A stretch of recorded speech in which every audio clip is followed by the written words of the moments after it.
dowladda koonfur galbeed waxay leedahay hadaf iyo istiraatiijiyad siyaasadeed oo saldhiggeedii beeskeeda uu yahay nidaamka federaalka sidii loo kobcin lahaa oo uu dalka u heli lahaa federaal rasmi ah oo dhammaystiran oo awooddiisa leh horeyna u socdo siyaasad ay taas bays u tahay yay leedahay dowladda koonfur galbeed dadka la rabo inay rabitaanka koonfur galbeed ka shaqeeyaan oo ay fuliyaan oy nidaamka federaalka aan rabno meeshuu rabo la gaarsiiyo oo dastuurka la dhammaystiro oo maamulka la daadejiyo oo aynan noqonin in aysan awgeeda ay baydhabo u baahanin baydhabana aysan xamar u baahanin nin walba adeegiisa iyo maamulkiisa inuu haysto oo ilaa iyo meesha ugu dambeyso maamulka iyo adeegyadii bulshadaba la daadejiyo oo hoos la gaarsiiyey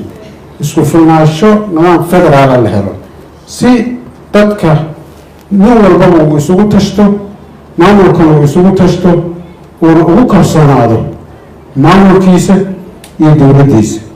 badbaadada ugu fiican oo dowladnimada oo soomaaliya maanta la rabo taas wey tan marka siyaasadda annada ah oo koonfur galbeed u taaganahay taas waaye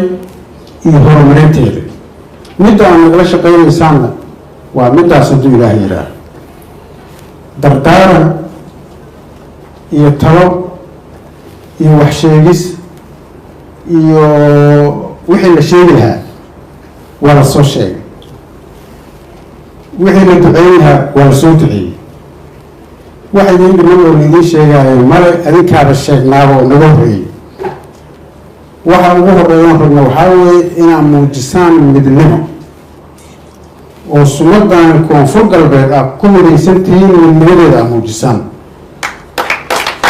adinku oo iskuulkiina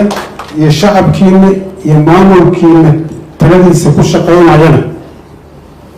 aada dowlad dhiska soomaaliya qayb ka noqotaan midda ugu muhiimsan oo dardaaranka u horeyna taas waa taariikhdii laga soo sheekeeyey haddana aan si micno yar uga sheekeeyey oon idin lahaa wax walboo la qabo waa qabnaa annagoo 77 xildhibaan ah wax kastoo nahayna wax kastoo bulshada tahayna aan nahay dadka ugu fiicanna aan nahay soomaali dadka ugu maxay ahayd wanaagsanna aan sheeganayna uguna tirada badan stateka aan nahay ma rabno sanadan in la hogaamiyo waxaan rabnaa inaan annaga la hogaamiyo waxaan rabnaa inaan goyno masiirka soomaaliya iyo meeshuu maraayo inaan naloo yeerinina annaga aan yeerinoon hogaaminaa la rabaa taladaas waxay ku imaan kartaa midnimo iyo qalbi fiicnaan iyo kalsooni iyo daacadnimo gudihiina ah iyo wada shaqayn aad samaysaan intaasay ku imaanaysaa